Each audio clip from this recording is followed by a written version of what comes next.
Hey everyone, welcome to the Checker Chat. I'm Justin. I'm Blake. You can probably tell that we were at the track all weekend in Atlanta for a absolutely killer weekend, Oh, yeah. front to back. If we sound a little hoarse, it's probably because we witnessed Sheldon Creed's first win. And Austin Hill getting wrecked on the last Yes, lap. I saw it happen, and I literally looked at Blake and grabbed him and was like, he junked him. And then we both were like, wait, who's in the lead? And then And we were like, what? Sheldon. Because to preface, and I was telling Lily this on the car ride home, the whole race, every time Sheldon took the lead, and I was like, I wonder how he's going to lose this one. Yeah. Well, we all know how this is going to end. It's going to be heartbreak. And then he won. Yeah, no, I mean, surprise, he finally won a race. Thank God. So if this makes it out to Sheldon Creed or Haas Factory team, yeah, we're good luck charms. Yeah, we were there. We were there. But yeah, no, great weekend all around. I mean, like, the truck race it was good. I mean, again, it was watching Kyle Busch win in Atlanta. Yeah, I mean, it did get single file and right around the top the most out of all the series. But those trucks, you could tell, were handling the worst out of every series. And then there was the whole controversy of the racing to the clock, not the end. Yeah. And apparently nobody told Corey Haim, which I don't know how, because we knew before the race started as fans at the track. Yeah, I kind of have a hard time believing that he didn't know. I don't know if they just didn't want to tell him too early and make him get too aggressive, and they wanted him to save the. I have no clue, but it was interesting to hear him say that because, man, that's one of the more pissed I've heard a driver after a race. No, for sure. I mean, the thing is that the only. Like, it wasn't as Kyle Busch winning wasn't as dominant as last year's Atlanta truck. Because last year was just like, it was him. And then, like, if he got shuffled back, it was watching him come back to the front. Yeah, literally just within 5 laps or so. But, yeah, it wasn't as dominant as last year, but it was still a good race. I mean. Yeah, and I mean, it was also due to, honestly, the lack of racing at some portions of it, other than people just trying to jockey for a few positions here and there. It was hard to really say who could have beat Kyle Busch, who, like. Yeah, no, I agree. I mean, like, I feel like Hocevar, I mean, obviously he was running the other Spire truck, so, I mean, yeah, he was always up there near him at least. And then Stuart Friesen was up there. Yeah, Stuart Friesen was. Nemechek kind of made his way up. Haim made his way up. Like, I think I liked, hot take, I liked the whole, like, all right, well, if we can't make it to the end, we're racing to this clock, because then you could tell once it started getting towards the end of the clock how they were like, okay, no more single file, let's go. And everybody started forming lines and weaving and bobbing and everything. And like it went from 0 to 10 really quickly. Yeah, no, definitely. But we'll talk more about the races this weekend when we get into the actual races. But first, we've got some news for this week. I think this was kind of the biggest thing, which is crazy to me. Nobody had on their bingo card. Yeah, nobody did. Toyota signs Keelan Harvick for a long-term contract because he's, what? 13 now? I mean, good for him. I think we all saw it coming sooner rather than later that somebody was going to lock him down to a deal. Yeah. I don't know if Hendrick maybe jumping the gun and giving Brexton RCR jumping the gun and giving Brexton that deal. I don't think with Kevin's RCR standings, though, that he probably would have ended up there. But Hendrick is the one that I'm surprised did not try to just lock Keelan down. I mean, talk about like another legacy name underneath. Like, it's crazy that they didn't, because I mean. And then, like, too, no shade to Toyota, but like they're not historically known in at least the recency of like producing and keeping drivers in the pipeline and getting them in the seats they deserve. Yeah, I mean, because look at Corey Haim right now. Yeah, and then I mean, you think about arguably the best Toyota, the best Toyota driver and the best driver in NASCAR so far this year, but arguably one of the best Toyota drivers right now in Reddick. Yeah. Came up Chevy. Yeah. He was in JRM equipment. He was in RCR equipment. He left early and got poached by 2311. You look at Chase Briscoe at JGR, was not always Toyota, was Ford predominantly. Yeah. Like, and then he ends up there. So, like, yeah, I mean, sometimes when the big fish become available, you do have to snag them. But then you have Corey Heim, who's just left on an island by himself. Yeah. You have John Hunter Nemechek that started out, felt Toyota when he really started getting backing, and then left. And then now has found his way back, just literally because Legacy went Toyota and picked him up. Like, it just, don't have, and maybe they're looking at the timeline of like, hey, some of our drivers are a little older. Keelan's 13, so in 5 years, we should have no problem getting him in an ARCA seat. And then, 6 years, a truck, 7 years, O'Reilly's or whatever it's called then. And then easily in 10 years, you're going to have a Toyota seat available. Yeah. No, I agree. I mean, because imagine how crazy you think about, like, okay, there's no doubt that Keelan's good. I mean, he almost beat his dad in the exact same car, basically. Yeah. And I mean, they've raced it out. No doubt that he's good. Obviously. Actually, I think he has the better record racing against his dad when they did that. They did the Harvick versus Harvick shootout stuff. Imagine a team where it's Keelan, Heim. Like Heim being the veteran at that point. Yeah. I mean, well, granted. I mean, he would be mid-30s. Yeah. But I mean, he's only, how old Heim? 21?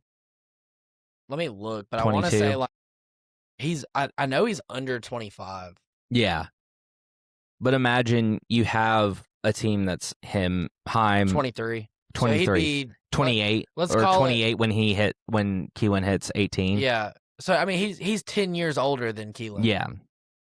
Yeah, you're right. He would be the veteran, I guess, to say. But still, think about a team with that where Heim, obviously is the one that's been around in Cup longer, but then you bring in Keelan Harvick, and it's like, that's for Toyota, that's insane. Yeah. And I mean, you think about roughly that time in NASCAR, the new generation, the kids of drivers that are going to be there, you're probably going to see Brexton. It definitely seems like you're definitely going to see Brexton at some point, and Keelan with their deals. Then you have to look at Larson's Owen kids Larson, too. or his daughter, who's starting out now running dirt stuff. I mean, who else's kids run stuff? I don't know if any of Logano's. I don't think any of Logano's kids do. I'm trying to think of other ones that, like, Denny's kids don't. I can't think of many others that have kids. And Harvick still got his daughter that's starting to race stuff too. Like, it'll be really interesting. That's gonna be when that we've officially hit true unk status. Yeah, I remember when your dad raced. Yeah, we're gonna have all the boomers when Chase Elliott came around. Yeah, literally. Yeah.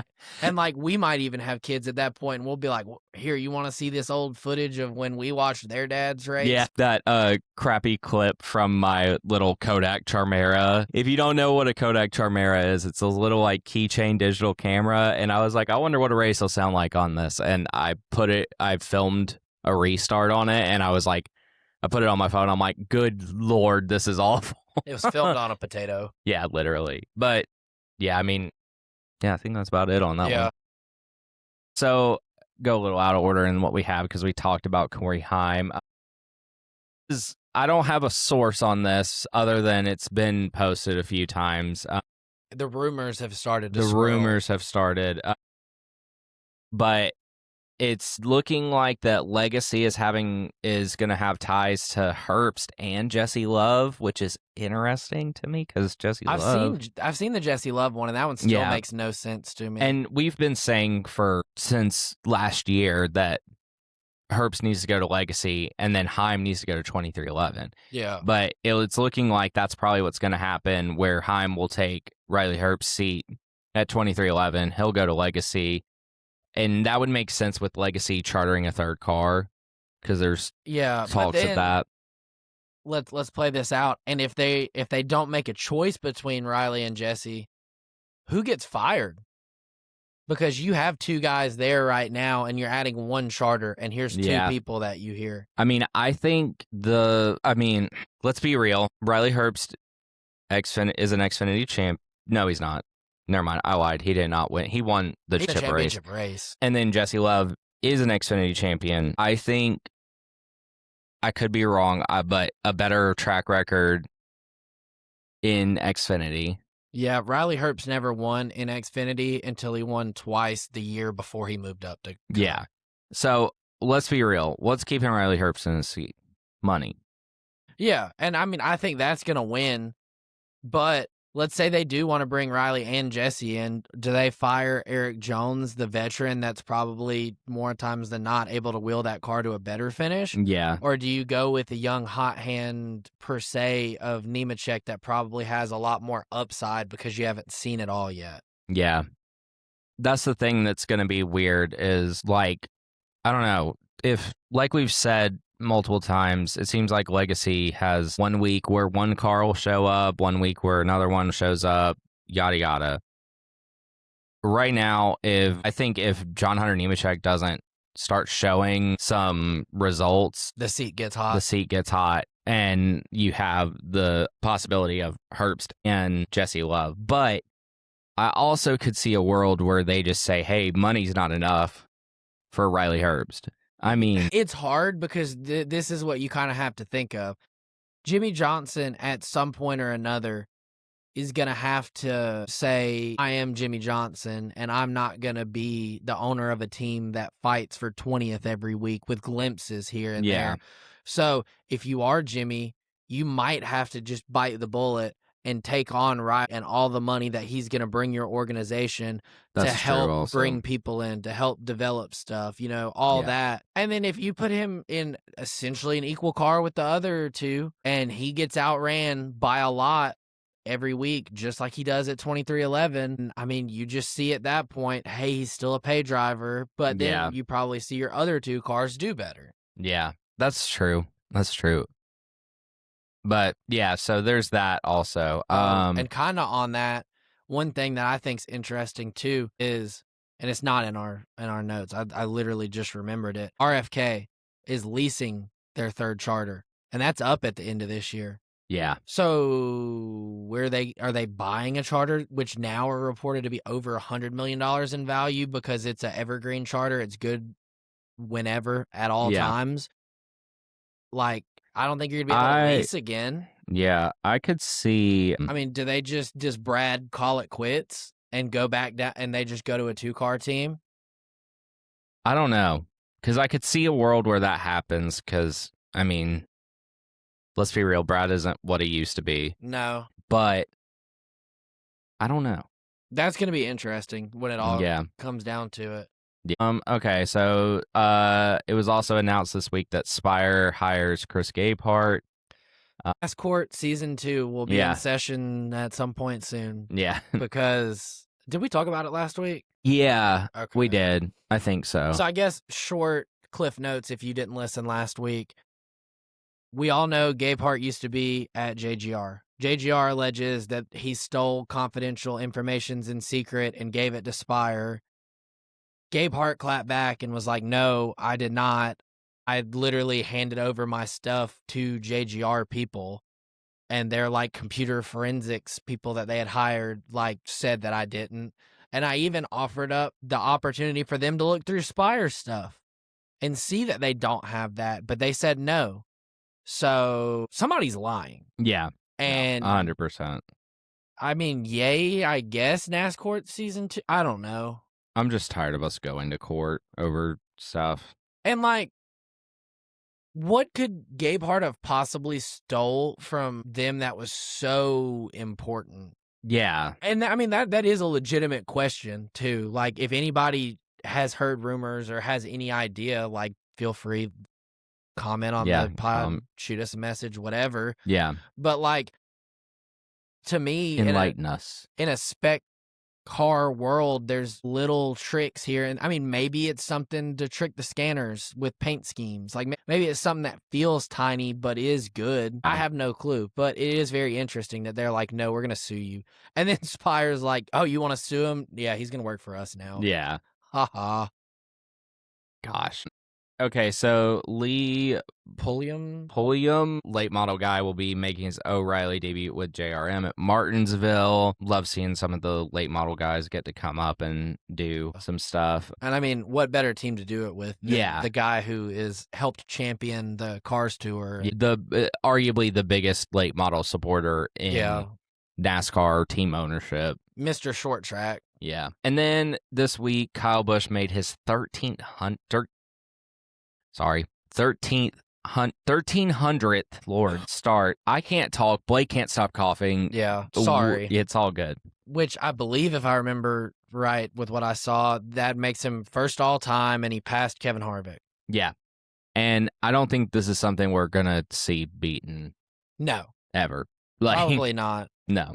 Just because I honestly, in a world where there's a whole lot less gap between cars, if you don't have it, you don't have it, and teams are going to let you go faster. Mm-hmm. There's not, hey, we need a mid-pack guy to be on our team. Everybody's trying to get the best people possible. Like, you think back to, like, I think it was, like, Doug Baldwin Racing or something. Baldwin Racing used to field like, there were start and stop cars back in the day that literally would start the race, get the money, go to the garage a certain bit in, call it a day. You'd have people that just rode around to ride around and collect a check. Like you had people that were like, I think it was Brandt Racing was the 51 Allgaier race for them and for a little bit in the Cup. Like they had people like Cole Witt, Bowman got his start and stuff like that. I mean, you had a lot less competitive cars in the field, where now I feel like they're in the world of like, everything on paper should be pretty competitive with each other. Yeah. And I also just feel like the drivers nowadays are more content with coming in and running 10 to 15 years, which they could be in their mid-30s by the time they hang it up and be fine with it. Where in comparison, like if Dale didn't die at 50 or 51, whatever it was, I mean, he would have been done by 55.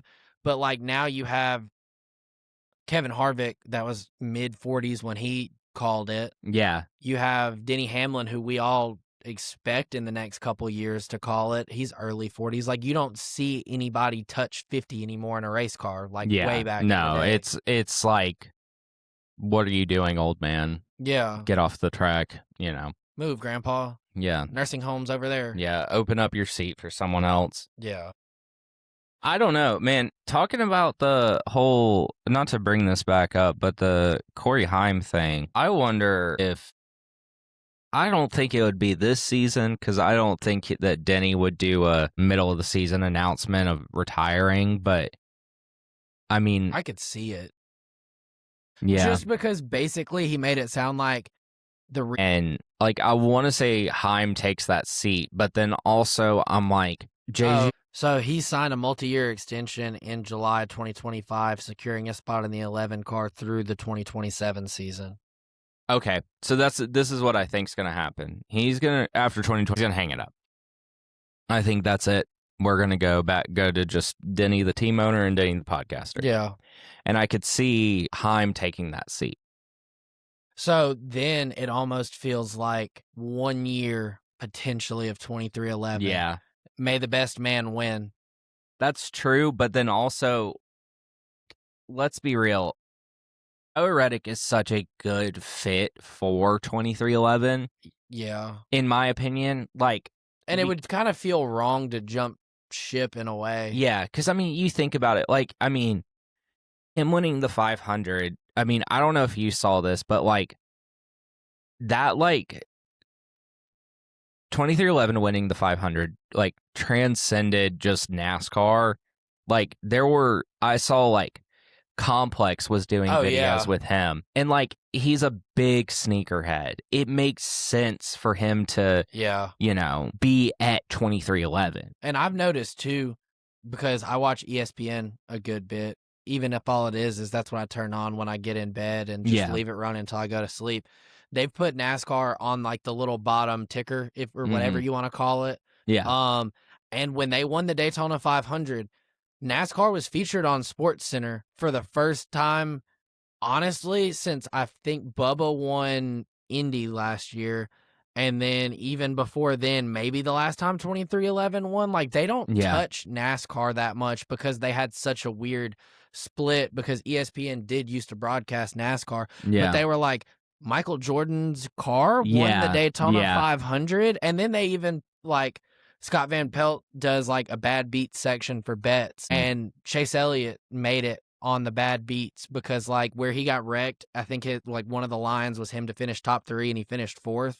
So like they're almost making their way back into a lot more mainstream medias now more than ever. I mean, also like you've seen over the past year, which I think that WWE's NXT, which is like their coming up. Yeah. I said this since I became a NASCAR fan. Like 2311 and Michael Jordan being involved in NASCAR is probably the best thing for NASCAR at this very moment. Like, I mean, because it's bringing in more fans. It's bringing in, let's be real, it's also bringing in a different demographic. Yeah. Because, I mean, let's be real, majority of NASCAR fans are Southern white guys. Yeah. You know. And then, too, it also, I feel like, brings in a younger crowd, too, because, like, they're not a traditional old school race team. They don't like, they're not cookie cutter. They're very them. Yeah. It's cool to see. I mean, like, they're doing paint schemes based off of, you know, shoes, shattered backboard, grape fours, all unbannables, all sorts of stuff, which is really cool. As a former sneakerhead, I really appreciate it. I love the Jordan cars. I think that they're sick. But yeah, no, that's a little off tangent, you know. 2311 and Michael Jordan are gonna save NASCAR. Quote me on it. Not saying that it needs to be saved, but you know what I mean. I think maybe not save, vitalize, like start the uptick again. Like I feel like we plateaued, and I feel like we're starting to get on the uptick again because, like, you would expect somewhere like Atlanta to sell out, or maybe not sell out, but like sell a lot, and I mean a lot of tickets. That is one of the most full I've ever seen that track, and it was in frigid, awful weather conditions. Yeah. I mean, it was arguably the biggest crowds I've seen for for the series that were running at the time in years. The Atlanta experiment worked. We, again, small rabbit hole, do not need to delve that into like, oh, let's make Texas the same. No, Atlanta needs to be Atlanta. Try something different with Texas, so on and so forth. Yeah. But I mean, you see a lot more young people now, I feel like, at races. It's you, and you always hear somebody just from walking through, this is my first race. This first time here, I mean, a ton. First time at Atlanta, like whatever it may be. You're getting people in seats from different states. You're getting people that live within an hour radius of a track that maybe kind of knew what it was, but are like, screw it, let's go give it a shot. And they're having fun. Yeah. No, it's definitely a cool sight to see, for sure. Just the uptick in attendance from my first race that I went to, like, I feel like there's a lot more people, especially this time. But that wraps up our news and our tangent section, I guess. Enough of us rambling on. Yeah. You know, now that we're 30 minutes into this. Well, some of that was Yeah, I'm roundabout. Roughly. All right, so we're going to knock truck out relatively quickly because, again, like we said, it was kind of single file around the top for a lot. So you had Adam Andretti this weekend. You know, obviously, based off the last name, you already know what legendary racing family he is. He made it. He will also be running this weekend at St. Pete. He gets loose in turn 2, running about 7th, which, I mean, dude had never turned a lap or drove that truck and put it in the top 10 of qualifying. So shout out to him. That's pretty good. Even if all you have to do is hold it wide open, whatever. But he spins from around 7th, getting loose off of 2. He is able to continue. No issue there. Christian Eckes slows from 16th on the backstretch and makes it to pit road on lap 4. Then he goes behind the garage with a drive shaft issue. And I believe that was kind of the last we saw of him all day. Lap 9, shocker, Hocevar makes a move low, but he gets hung out as field runs single file off of 4. That kind of felt like the story of the day, and listening to Hocevar's post-race interview, he was like, I had fun, even if I had to make my own fun and try to race people and they didn't want to race, but, worked out for him in the end. Maybe not exactly where he wanted it to be, but it was still a good team day.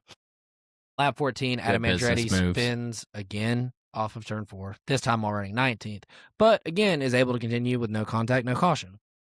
Lap 16, Grant Enfinger pits with a flat left front tire from 19th after contact. Lap 21, after starting 20th, Corey Heim has made it all the way up to 4th. Lap 35, Tanner Gray makes contact with Stuart Friesen and spins, entering turn 1 while running 6th.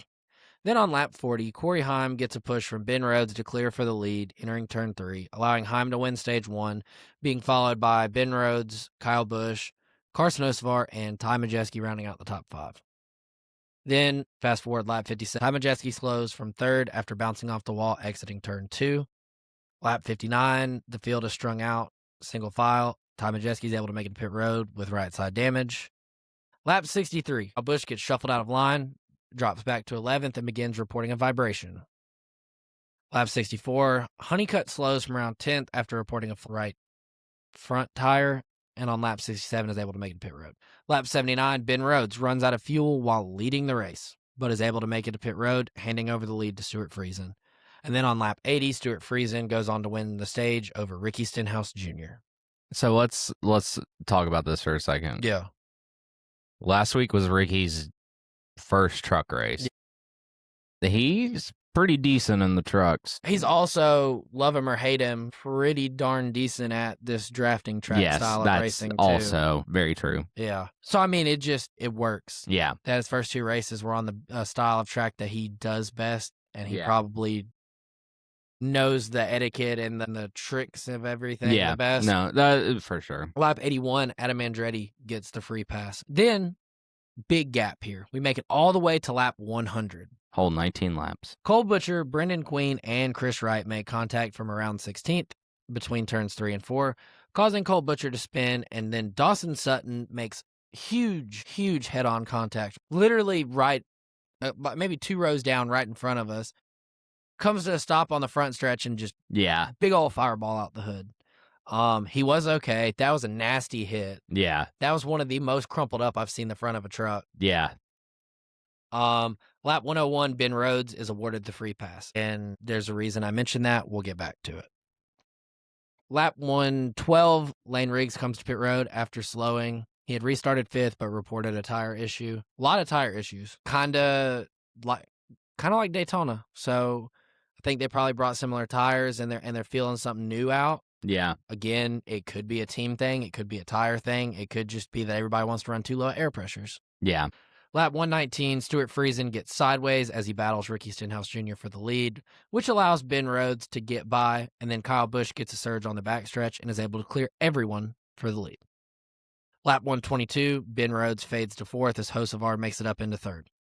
And then on lap 123, Stenhouse dives under Busch in turn 1, then gets a push from Rhodes to briefly edge ahead into the lead. But now both remain side by side off turn 4, and then at this point, this is when Hocevar just played the team game and knew he really didn't have a shot. Yeah. So he pushed Busch all the way back around, it felt like, for the win. So Kyle Busch wins. He 3-peats in the trucks at Atlanta. So your top 10, Kyle Busch, Carson Hocevar, Gio Ruggiero, who, I mean, what a young talent he is shaping up to be, like, especially with super speedways, but I think we're going to see an uptick in other styles of racing this year too. Ben Rhodes ran out of gas coming to essentially the white flag of stage 2. Your day should be done. It should be over with as much time as you're going to lose at Atlanta. He's able to make the free pass, get back on the lead lap. Dude makes it all the way back up to 2nd at one point, like battling for potentially the win, and brings it home 4th. So no, ultimately doesn't get the finish to the day he wanted, but in this era of racing, those are the days that are going to separate you from the pack. Yeah. Corey Heim, 5th, who, as we said, was not very happy post-race. Chandler Smith brought it home 6th, Jake Garcia in 7th, John Hunter Nemechek in 8th, Ricky Stenhouse in 9th, and then Justin Haley in 10th. So that is back-to-back top 10s for the Ram. Last week it was Butterbean, I believe, was 7th. Yeah. And then Justin Haley this week in 10th. Yep. Excuse my coughing if that's audible to everyone. It'll be edited out. Yeah, no, the truck race was good. How interesting is it and good that at the end of a weekend we can sit here and say, and the least eventful race of the whole weekend was the trucks. Very rare. Very, very rare. And especially at like A, drafting track, but B, when you hear everyone talk about, so imagine Daytona and Talladega, but condensed down where it's just nonstop runs and take it or drop back, and you're always up on the wheel and you're always aggressive, and they kept it that clean. Yeah. Yes, they kind of raced boring for a while and arguably at times didn't even try to race, but still, I think they did the right thing knowing that there was a window to make it in, and they all wanted to try to position themselves the best they could, but just be there to survive to stage 3 and race it out in the final stage. Yeah, definitely. I'll wait till after we get done with all of them because I looked at points, and points are real interesting for all 3 series in this new format. The new format, yeah. You ready to hit some O'Reillys? Yeah. So, arguably, the most entertaining, the best race of the weekend, which is crazy to say if you did watch the Cup race, I know. But, I mean, I think personally, after watching last summer's O'Reilly's race, then the Xfinity series, and then being like, this one race is different than the other 2 series. That's interesting. To then their follow-up be this absolute, yes, at times very messy, but just masterpiece of a super speedway race, I feel like. I mean, yes. And ending in a masterpiece, yeah, too. We'll get to that. So before the race even starts, cars to drop to the rear for unapproved adjustments were Justin Allgaier, Jeb Burton, Ross Chastain, and Jeremy Clements. So we go lap 2. Sam Mayer and Sheldon Creed are able to clear the field, and now Austin Hill has already made it up from 20th to 12th on the second lap of the race. No shocker there. Lap 4, Sam Mayer has led them all. And before this, he had only ever led 4 laps in his first 9 O'Reilly starts at Atlanta. So in the first 4 laps of this race, he's already tied his total. So that kind of showed you what was potentially in the cards for Haas Factory team. As soon as lap 5 starts, Ryan Sieg and Corey Day make contact, triggering a multi-car incident that involves Harrison Burton, Kyle Sieg, Blaine Perkins, and Patrick Staropoli. I'm not 100%. We'll get it figured out by the year's end. Watching this one live and then watching it a few more times back, I don't know exactly where I stand because I've kind of wavered on my opinion. Watching it live, personally to me, it looked like a racing deal, but I put more of the blame on Ryan Sieg because I was like, dude, you kind of just came down and chopped his nose. I can also see where Corey Day put the car maybe where it didn't belong, but I mean, ultimately, I do just think it's a racing deal. Sieg wasn't very happy. It looked like he flicked him off. I think he might have just given him a thumbs up. I'm not 100%, but he was not very happy with Corey Day. And then also, we'll talk more about the day that Corey Day had. Boy, was it one of the days of all time. One of the days of all time. Lap 14, after some contact with Taylor Gray trying to side draft, Sam Mayer begins to have a left front tire rub. And some contact is putting it lightly because, I mean, it was just a full-on. Taylor Gray was coming up and Sam Mayer was coming down at the same time, trying to side draft one another and, keep their line rolling. And, I mean, they just body slammed each other. Yeah. By lap 18, Sam Mayer has continued to lead every lap, which now is his most ever in a single drafting track race in his career. And at this point, his tire rub seems to have gone away. There's no more smoke, obviously, coming out of the car. Lap 24, Anthony Alfredo pits from 16th with a flat right rear tire, and he picks up a commitment line violation because he pitted off of turn 4, where with the way that they do pit road at Atlanta Motor Speedway, you have to enter on the backstretch. And then under green, there's a different speed when you're on the apron in the turns to when you get on pit road. And under caution, I believe it's just the same speed the whole way around. Very confusing. Definitely trips people up. But in that situation, I mean, have a flat tire. You got to do what you got to do. Better than ride around a lap.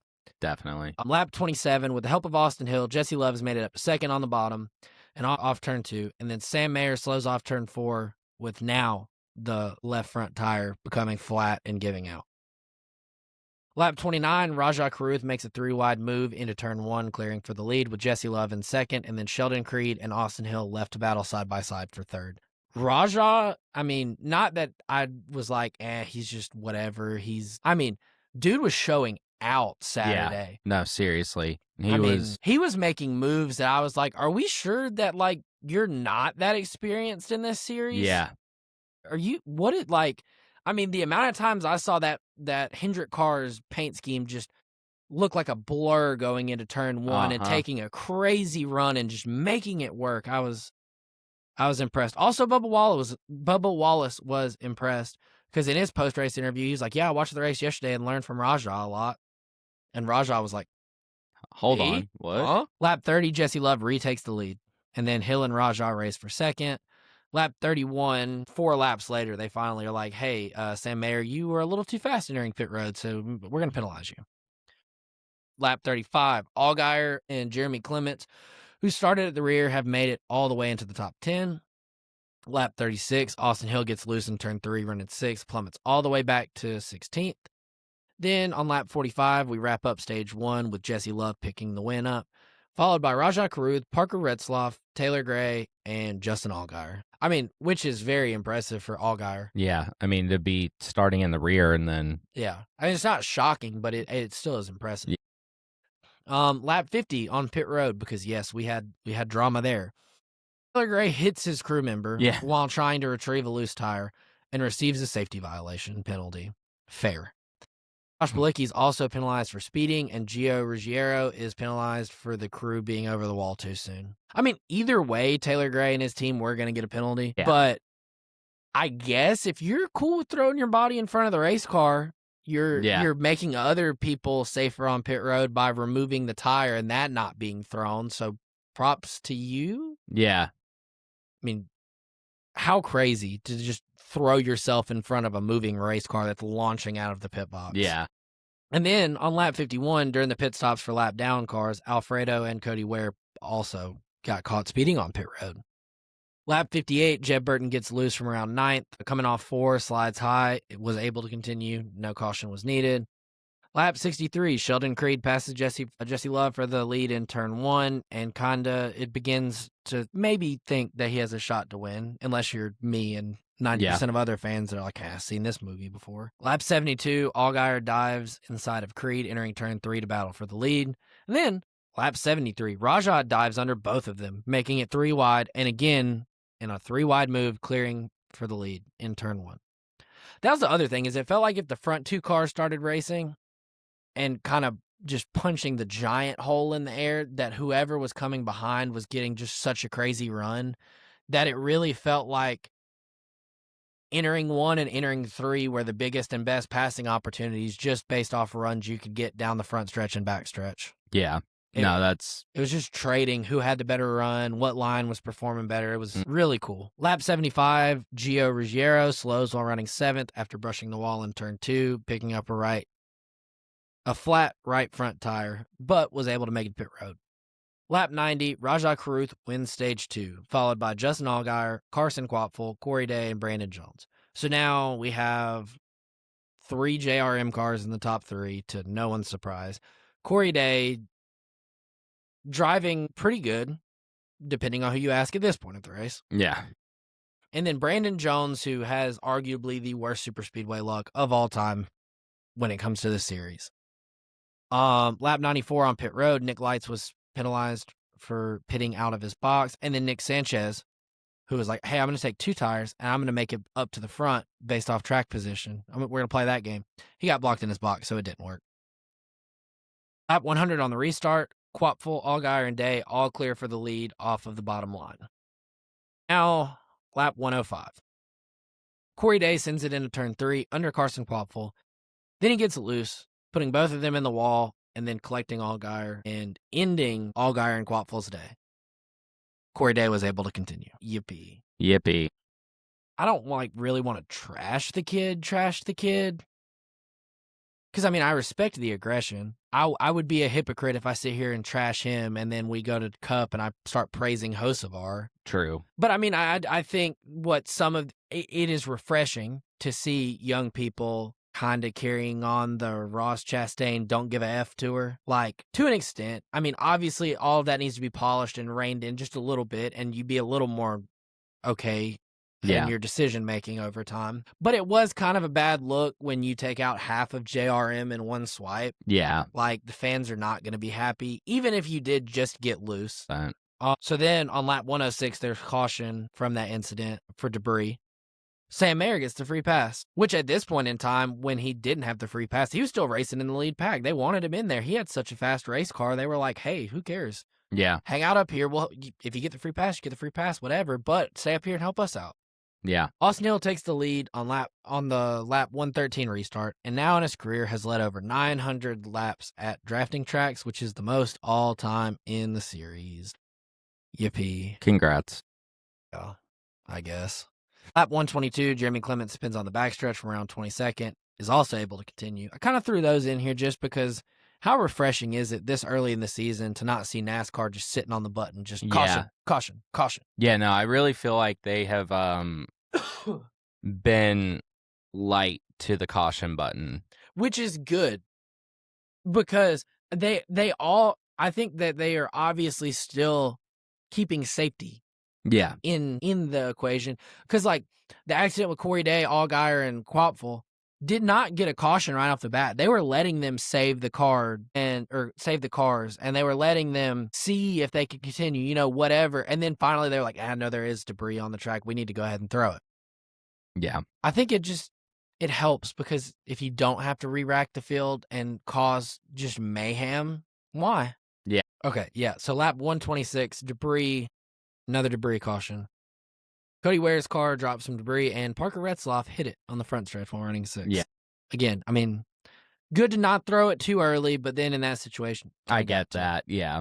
I mean, I saw the spring come out. Like, it was wild. Yeah, because I think I heard somebody go, a spring? What? Yeah. Lap 127, Corey Day is awarded the free pass. Yippee. Lap 137, Jesse Love dives under Austin Hill for the lead, but he can't make the pass stick. Then Creed dives under both of them for the lead and completes the pass. So, I mean, shades of Rajah Caruth there, I reckon. Yeah. Lap 139, Brandon Jones pushes Chastain out to the lead. And then lap 40, Rajah brushes the wall between turns 1 and 2, running 10th. And, I mean, makes a great save because when they showed it on the screen, I mean, he's sideways, cars pointed at the infield or the inside wall, pointed at the other cars, saves it. Really no harm, no foul there. Then on lap 142, Sammy Smith has a flat tire entering turn 1 while running, we'll call it 7th. And then he spins, which triggers a multi-car accident, collecting Ryan Ellis, William Swalich, Gio Ruggiero, Nick Lights, Brendan Poole, LeVar Scott, Patrick Staropoli, Taylor Gray, and Mason Maggio. So, just like that, lap 143, Sam Mayer is awarded the free pass. And then lap 151, after running side-by-side since the restart, he pushes Chastain out to the lead in front of Austin Hill. On lap 152, Rajah Caruth gets loose again off turn 2 from around 12th with a flat tire. He's able to save it. And then Josh Williams gets tapped by Sam Mayer on the backstretch and makes relatively severe contact with the inside wall.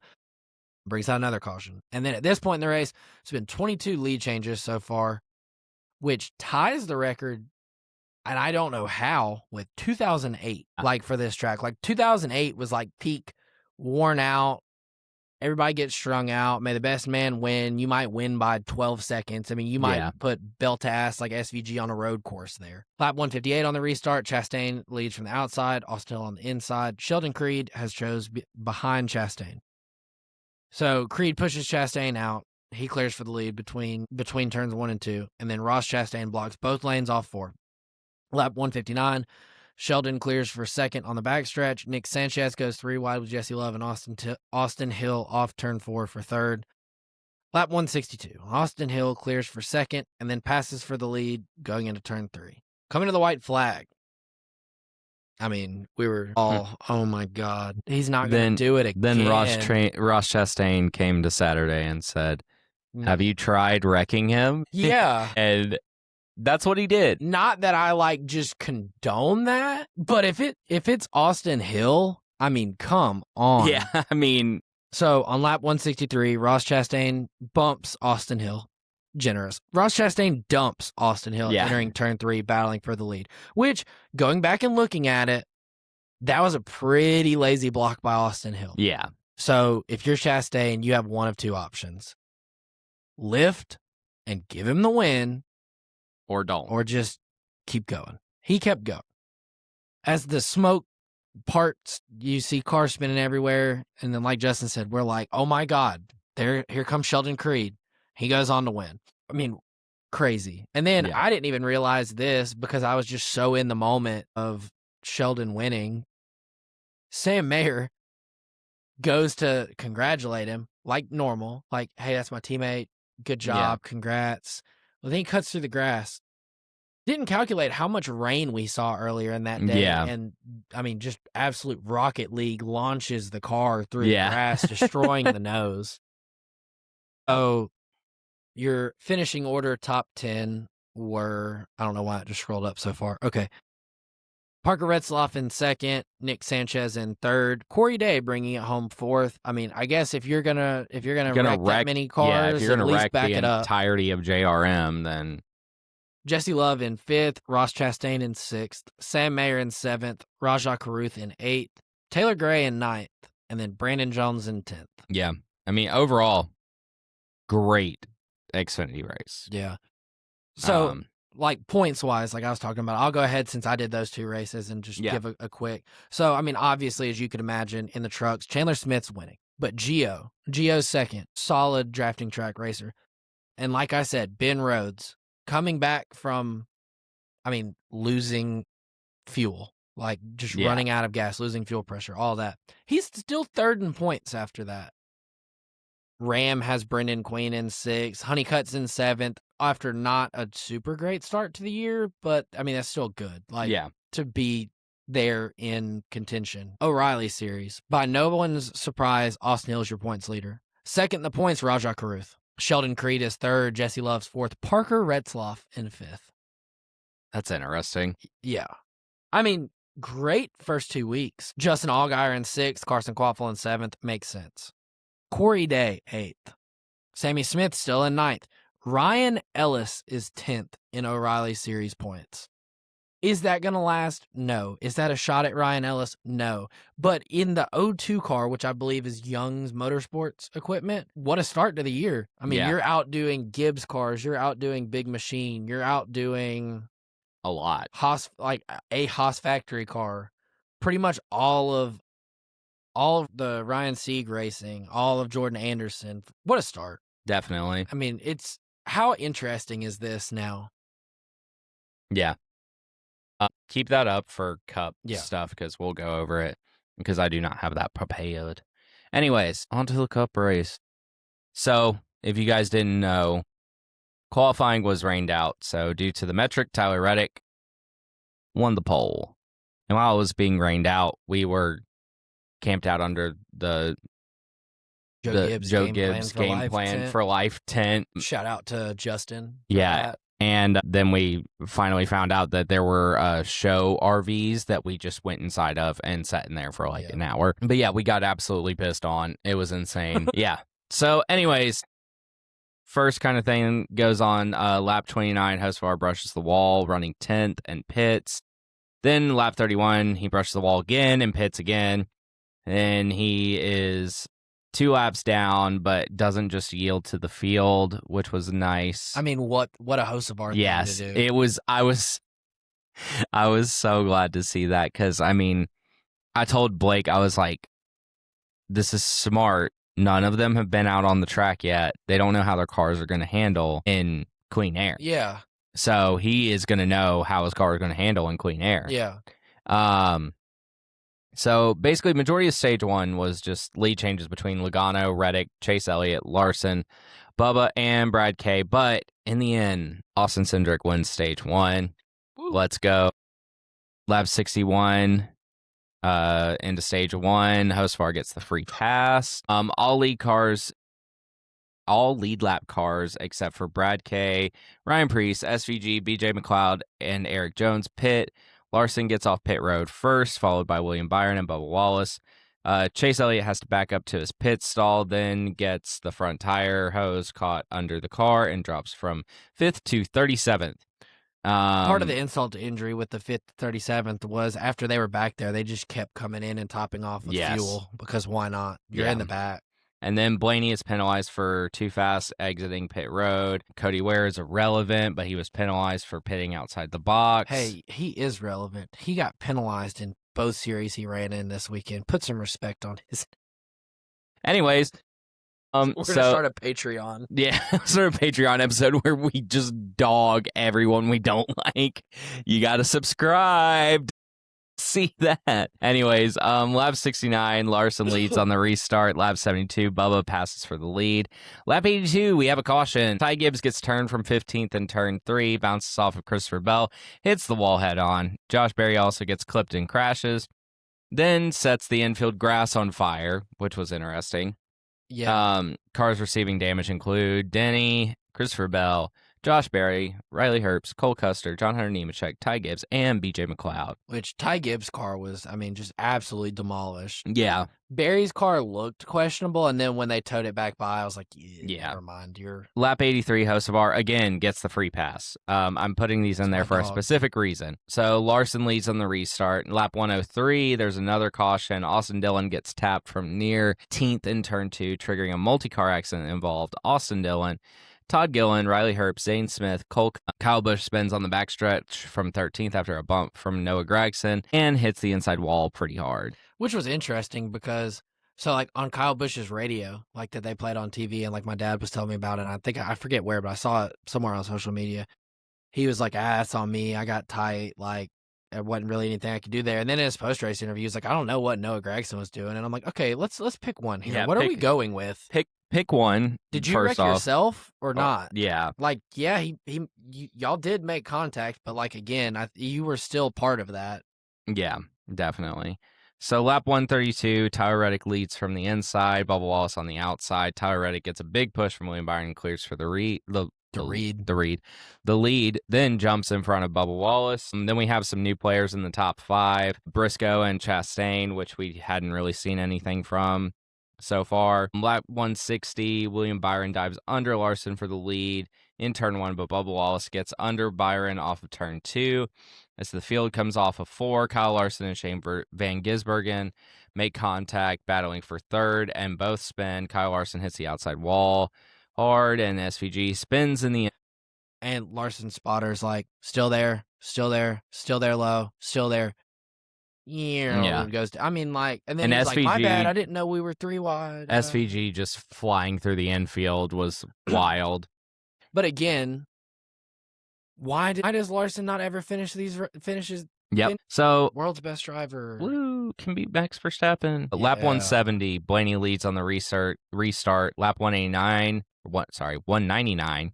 SVG spins off of 4 and goes through the grass again. His best friend. His best friend was the grass. He was just trying to corner cut at road courses, don't you know? Yeah. He was trying to cut the entire front stretch. Yeah. He does his best Lightning McQueen impression, goes through the grass. Lap 205 on the restart. Hamlin leads from the outside, Reddick on the inside. Hamlin gets a push and clears for the lead by turn 1. Ryan Blaney gets alongside Reddick for second. Reddick clears for the spot on the backstretch and gets under Denny Hamlin entering turn 3, taking the lead off of turn 4. Then by lap 221, Cindric takes the lead. He's back. Yep, back, and the best super speedway racer that there is right now. Close enough. Welcome back, Dale Earnhardt. Yeah. That's a joke. That's a joke. Lap 224, there's a caution. Denny Hamlin and Joey Logano make contact near 9th off of turn 4, triggering a multi-car accident. Cars involved were Denny Hamlin, AJ Allmendinger, Chris Buescher, Joey Logano, William Byron, Tyler Reddick, Alex Bowman, Michael McDowell, Zilich, and Cindric is now the leader. Yeah, at this point, I'm watching the wreck. I'm vibing. And I see Denny's in it, and I see Joey's in it. And I'm cheering. I'm happy. And Lily looks at me and she was like, "Hey, you do realize that Bowman was in that?" And I go, "Oh, Yeah. no. Oh, no. Oh, Yeah. no." I am, of course, thrilled because Joey Logano's in that. Lap 232, Cindric leads on the restart, and lap 238, this was, listen, I'm a pretty loud person We in the both are, first I feel place. like. Yeah. Just in general, Yeah. I'm just loud. My wife, literally, I'll be talking to her and she's like, "You're hurting my eardrums." I have never been this loud at a race. I I don't. definitely think I heard you from like 6 seats down on. And when I see Logano coming across the infield sideways, I'm going, yes, yes, yes. And then you look up and see you did it and you're like, yeah. Yeah. I mean, my boy. I tap my hat as I am wearing a Carson Hocevar hat. Joey just wanted to ride the Dente. Yeah, I guess so. So where are we? Perfect. 244 on the restart. Christopher Bell leads from the outside. Cindric on the inside. Cindric briefly gets ahead off of turn 2, but Christopher Bell fights back on the backstretch. Lap 257. Remember all those free passes? Remember all those brushes of the wall and all those pits?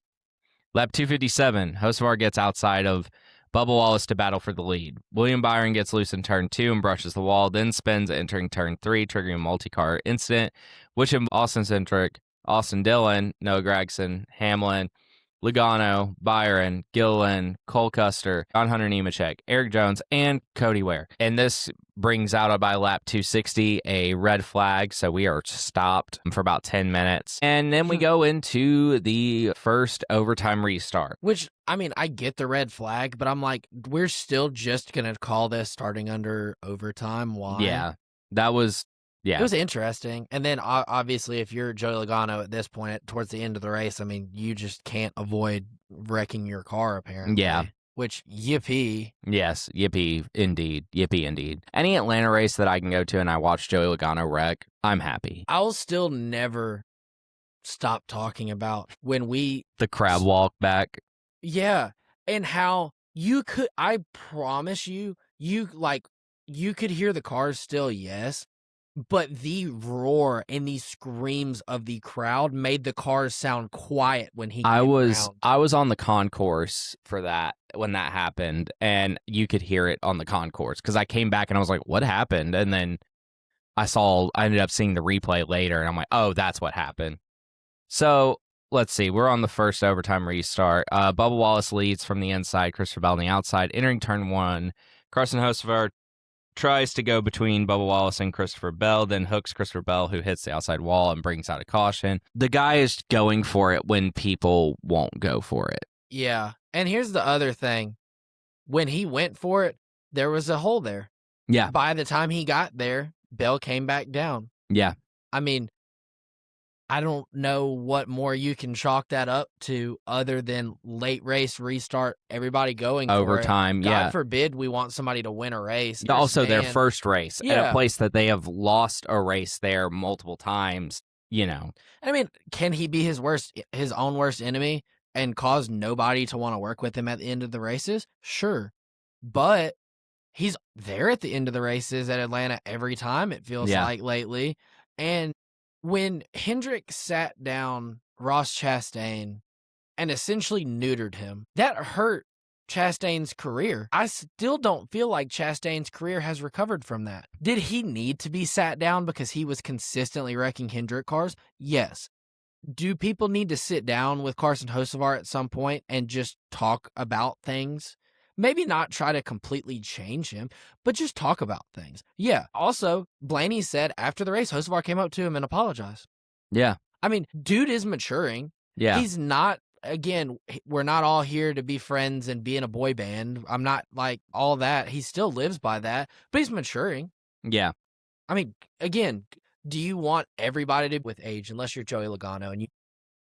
Why do people not like this? Why are people so against it? Yeah. We got a personality. He has Chili's cars. He wears fire suits that look like jeans and boots with big old belt buckles on them. Yeah. I mean, the dude knows what he is doing. why are we? It feels like sometimes as a fan base trying to silence and kill that, and then right after that, oh man, I really wish we had a personality. I really like Yeah. pick one. Same thing with the whole points racing fiasco when Kyle Busch, God forbid, dropped back to not wreck his car and then made out better and showed everybody who knows what they're doing. I digress. I'm done. So sorry. So lap 270, second overtime restart. Bubba Wallace leads from the outside. Hocevar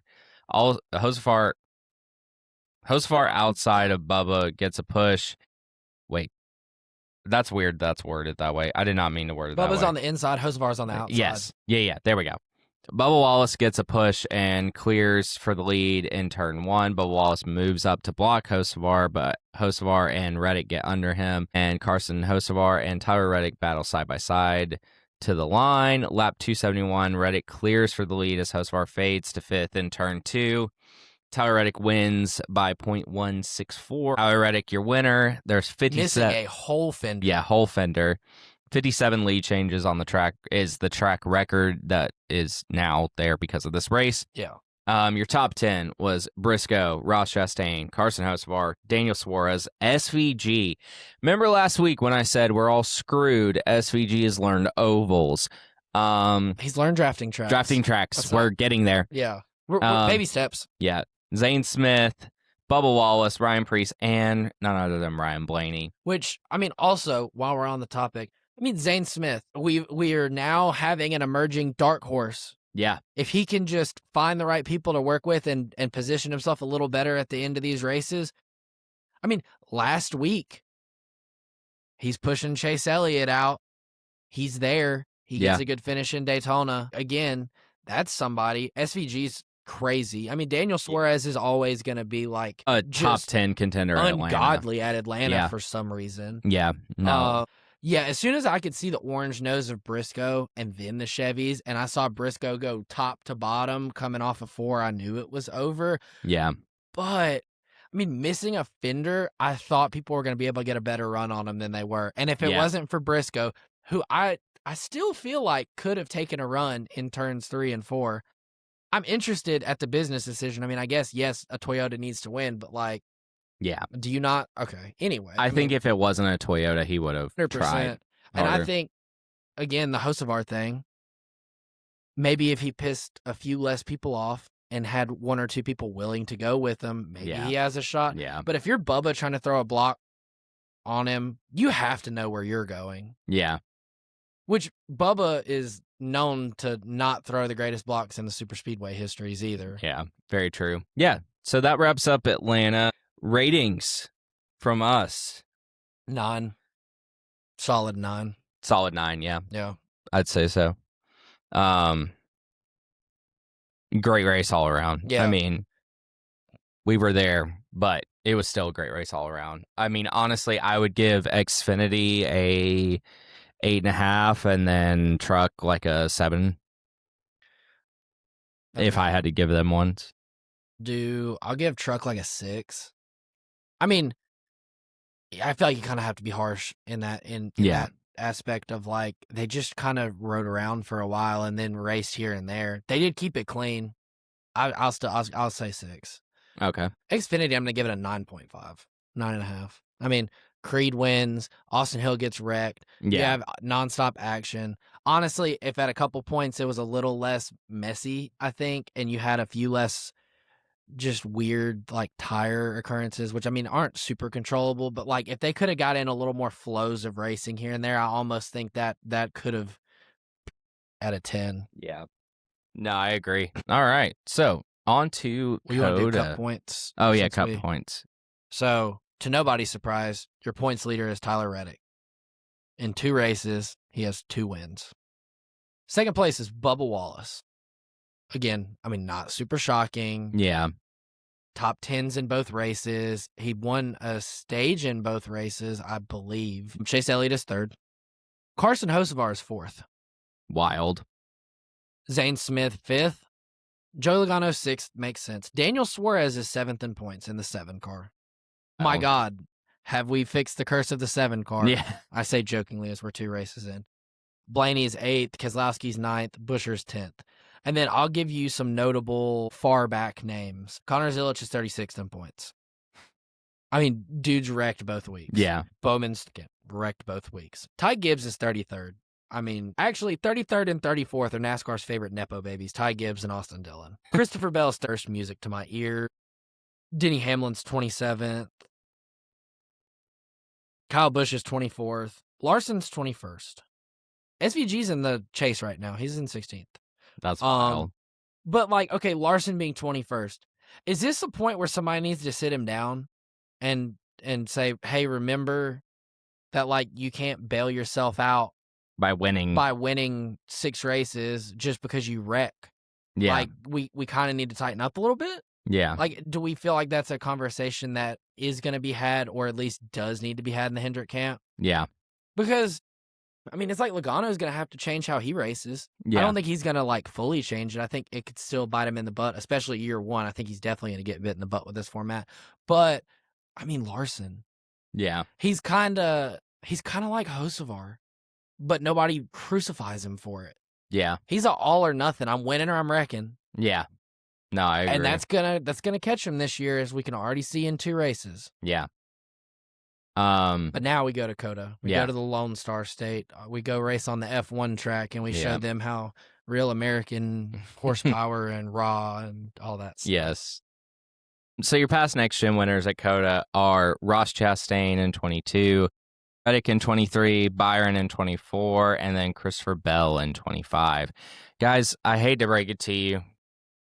No repeat winners. No repeat winners, and I hate to break it to you. We do not have paint schemes on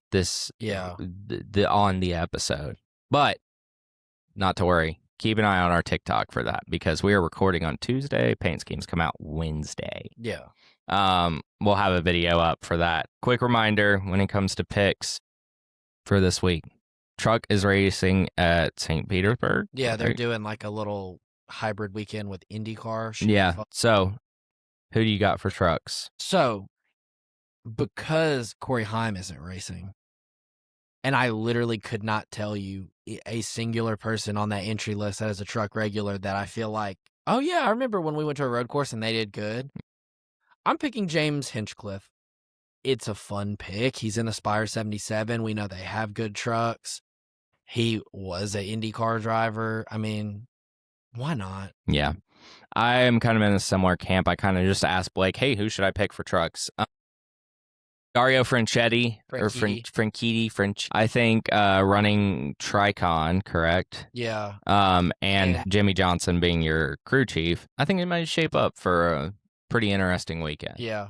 I mean, he raced in NASCAR for a little bit. True. He raced IndyCar for a lot longer.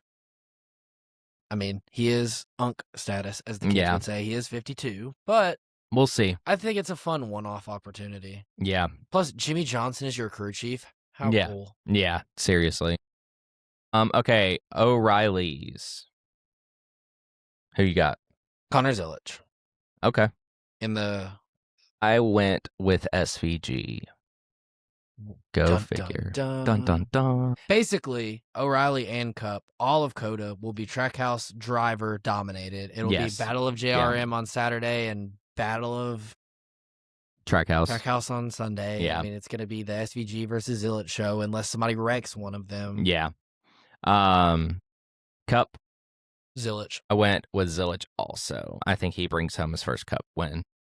I almost went Zilic, O'Reilly's SVG Cup, but I feel like the showing that Zilic has had in the first 2 weeks with just raw speed in a Cup car on the oval, getting more familiar, but then just having it like almost ripped away. Yeah. In a way, like running up front, showing speed, like showing you have it, but then not getting the result that you were racing for, I think will just fuel going into Cota. I agree. Well, I think that's a good place to wrap it up. Yeah. Any final thoughts? Thank you to everyone that we ran into in Atlanta. Definitely. Shout out to Joey. It's Sloppy Joe, I believe is his. Yeah. Talked with them for a little bit. And then funny enough, I don't know if these kids that recognized me listen, to the podcast or if they watch the TikToks or whatever. But hanging out with Joey, like, huh? Yeah. Huh? Hi, you're the guy from the Checker Chat. I'm like, okay, that's awesome. But I was like, I literally never would have expected the first person to be like, hey, I recognize you from something. Is a 8-year-old. Yeah. Borderline around the 8 to 10 range, probably. Yeah. That was funny. I was out wrangling my wife and my best friend and his girlfriend or fiance. Sorry, Jared. And my parents. But yeah, no, it was a great weekend in Atlanta. We had a lot of fun. Keep an eye out for the summer race. You never know what could happen. Yeah. Might see us out there again. Maybe we might be there. No, we'll be there. Anyways, we'll be out there again. It's just a matter of who might be with us. Yes, who might be with us? Who might be making a guest appearance in Atlanta? I have to pee like a freaking racehorse. So, anyways, this has been the Checker Chat. I'm Justin. I'm Blake. I just wanted to draw that out because you have to pee so bad. Follow us, Instagram, TikTok, Twitter, YouTube, like, subscribe, all that good stuff on YouTube. Spotify, same thing. Apple Podcasts, Amazon Music. You can't forget about it. Audible. We'll see you guys next week. Bye.